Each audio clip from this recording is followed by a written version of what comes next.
We're starting with China, where economic growth is struggling. It came in at 4.9% in the third quarter this year. That's lower than analysts had forecast. And that's also a lot lower than the 7.9% increase China chalked up in the previous quarter. The world's second biggest economy is under pressure from high commodity prices amid uncertainty sparked by the Evergrande Group's debt crisis, which is piling risk onto the property and banking sectors. In addition, rising coal prices have led to energy shortages hitting China's vital industrial sector, and a microchip shortage is hitting car makers and tech companies.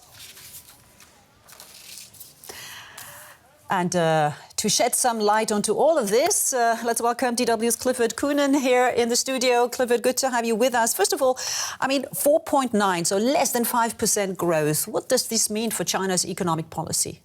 Well, we've just become so used to 7%, 9%. It's a few years since we had double-digit growth, but we've become very used to strong growth in China. So I think when it falls and when it comes out at 4.9%, it shows that the economy is is facing difficulties, and it's facing difficulties on several fronts.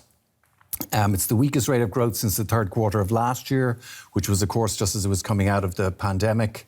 In China, and now they've got this zero tolerance to COVID, zero COVID policy, which means that they've had supply problems getting stuff into the country, and that's led to mounting inventories and that. And we've also had the energy crunch, which obviously everyone is facing, but right. It's been very acute in China. And then the other big question, of course, is the property market. The property market. How big a role does it play in this current economic performance? Well, some analysts describe China's real estate market as the most important sector in the whole world economy, which gives you an idea of the scale and the scale of the problem. It's a big role. Yeah. So it's worth about $55 trillion, and it's twice the size of the US and 4 times larger than China's GDP. So this is a massive issue. And the biggest example we've seen so far has been Evergrande, which is now it's now missing all these repayment schedules that it's supposed to be paying on its $300 billion debt. So the property market is going to be a major challenge for the Chinese economy. And of course, you have a lot of small and medium-sized Chinese investors, people investing in those properties. And President Xi Jinping last week actually called for progress on a property tax that could help reduce wealth inequality. That's an interesting term in connection with China. How unbalanced is China's society?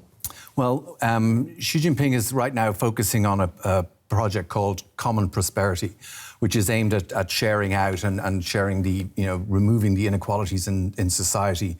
If you look at the Gini coefficient, which is a way we measure the inequalities in society, it's about 0.465 in China, and anything above 0.4 is a sign of a heavily unequal society. So he's very keen to reduce that level because it's obviously politically important. You want as many people in a country like China, you need as many people as possible to feel they've got a stake in society, and they clearly don't right now. On the other hand, a property tax is very difficult to do, and they haven't managed to do it. They haven't managed to do it in Hong Kong, and they haven't managed to do it in China. So I think there's going to be a lot of political issues facing into this whole property tax area. And he also wants to, if we go back to Evergrande again, there's a lot of unfinished buildings, for example. There are hundreds of thousands of people who are looking to get into the property market. So by introducing a property tax, he could face problems from homeowners who are such a big part of society.